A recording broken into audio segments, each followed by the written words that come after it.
Is this the first time in a long time? And I mean, I can't even remember. This is the one time an Isekai can have the fandom collectively say all our theories were kind of true. Player goddess? Oh yeah. Imagine she still gets out of this though. They're like, yeah, I lied, but it's because of A, B, and C. So basically she used a body that was already there. So are you goddess or player? Which one are we going for? So essentially every time she looked at characters, she was implanting the false memory. So she was basically doing it right underneath our noses. Honestly, they had me going for a second. I thought I was wrong about the goddess shit right there. I was like, oh, maybe, because a lot of people were still thinking player. And I was like, maybe. So not only is she Venus the goddess, she's also a beta tester. So it turns out everyone's theories were right. You love to see it. The first time you can say this about a fucking Isekai, everyone's goddamn theories of who she could be turns out right. X-Gate being given to a beta player makes a lot of sense now. I was just associating it with the Power of Goddess storyline, but now it makes even more sense. These fists were made for slapping, and that's just what they'll do. Oh, we slapped her crown right off her. Get called out, loser. It's like Elon Musk pretending to be a gamer. Yo, this is literally like when fucking... What was the game, Path of Exile or something, when he like pretended to play and he just was hiring people to fucking play his games? It's like, yo, you a false gamer. Holy shit. Well, that would be fucking beautiful as long as none of that lands on us. Imagine you're just like looking up at the pretty meteor shower and a giant fucking crystal just cracks you in the skull falling down. Whew, mama. That's my AMC right there. Hey you, if you got this far in the video, make sure you drop a like, share your support, subscribe if you're new around here, and Patreons where you can catch my full live reactions to all these episodes and more if you also want help on the channel and videos just like these. So, what an episode. Past few weeks, I've been very much on Team Venus, that Dina was Venus. But I still saw a decent amount of people think player. And there was no way to say those people were wrong because there was still enough potential for that. Turns out we were all right. Slight difference, beta tester, but holy shit, Lufus. My big thing at this point, walking into this episode, was that wasn't if she was going to be Venus, it was why she was Venus, and why she was seemingly working behind us, but then working with us. And I think they gave the best explanation they could to explain her motivations and not make it feel like, oh, she's just kind of doing stupid shit for stupid reasons. Like, the fact that they reveal so much information in this episode, they reveal 100% that this isn't the world of the game, but the world of the novels, because we know they made novels based on the game and players' actions.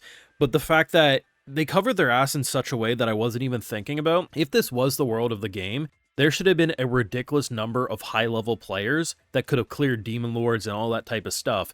But the novels only had a handful of those players, and therefore that would be a different experience. But the big thing with her was that it kind of felt like she was playing both sides, but it's interesting how it's kind of like a path that, yeah, had a lot of issues, but it was paved with good intentions, you know? Sure, she was working on the other side and, you know, playing the role she needed to do, and yeah, she was trying to manipulate us. She just miscalculated some things, like the fact that she could also be a player. But it's interesting because we knew the NPC Dina was in the tower. Like, that was a background object place, unless that was a memory falsified. Turns out, from my understanding anyway, the Dina avatar was something she used because it was already there in her tower, but the Venus avatar was her avatar as a beta tester. And I think what's really fun about the whole fight here is you have the difference of an actual player versus a beta tester and the way they think outside the box, which is ultimately why we were able to absolutely think outside the box, manipulate skills in a way that maybe a beta tester wasn't going to think of, just because, you know, she had more experience playing a game, or I guess I should say he, since it's hard to say, right? Because he's a guy, but he's in the girl body. It's a whole thing. But, you know, we all had our suspicions. We all had our sus allegations. And I think, honestly, explaining the loneliness and the attempt to crush, you see where Dina was coming from. And I think Lufus had it right when Lufus was like, hey, you didn't really screw us over all that much. You lied to us, and yeah, you manipulated memories. But at the end of the day, are you an enemy?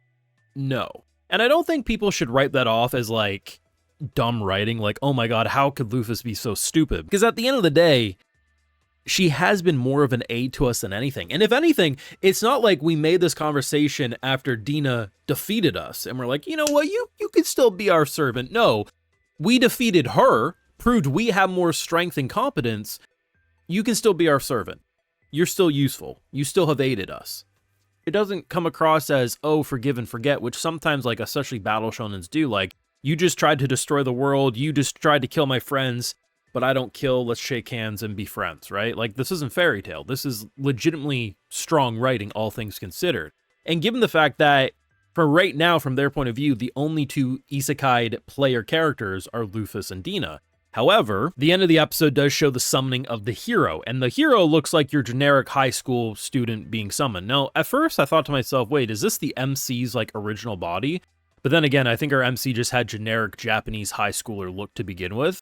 So most likely the direction they'll go is characters like Dina and Luffus will be seen as the enemy to crush, and other isekai character will think of us as the baddies. I don't know if we'll be able to get them on our side. I don't know.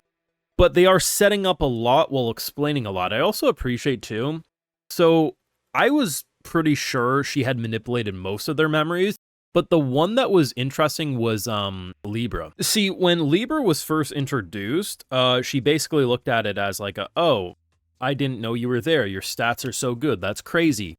But the others pretty much acted like she was always there. And it's really cool, especially when it came to Ares, because it gets revealed that essentially the first interaction they had where she stared into his eyes, it was basically a memory manipulation, basically doing it right underneath our noses, which was so brilliant. But I like the fact that, memory manipulation can't work on a robot because robot doesn't have memories. It's all programmed computer parts at the end of the day. And I thought that was pretty cool. I also think in general, this is probably the most impressively produced episode of A Wild Last Boss. I still think the first episode in its like first few minutes with that Sakuga Fest is the best animated thing in the show, but I don't think we can really compare that, mainly because it was a 3-minute fight versus an episode that had like an 8-minute fight. So in general, I think we should give the award for best looking episode to this one, and honestly, it was the most peak episode too. Like watching anime this past week, I swear to God, a majority of the shows had their best episodes this week. It's actually insane just how much they're cooking with everything.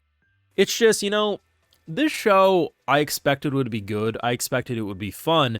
But the number of twists and turns, this is what's so fun about a weekly experience, which you don't get in a binge experience. Because you're going to just have all this information flow at you. And within a couple of days, you're going to have all the... But no, when you sit weekly and you discuss, ooh, these are the types of episodes that I think are just better in the weekly format than the binge format, you know what I mean? But anyway, that's all for me. Let me know what you thought down below. Make sure you drop a like, share, support, subscribe if you're new around here. You have Patreon for live reactions and exclusives like hey, I also like to give video shoutouts to my patrons who make this all possible. So today we got Pokemon 222, 888, The Gentleman, Derek Nickel, Little Big Trouble, don't show my name. Well, I am anyway. Darthwin Wright, Eric Barton, Jeff, and we also have Dawn. Appreciate the support, everyone. Please take care and you all have a good one.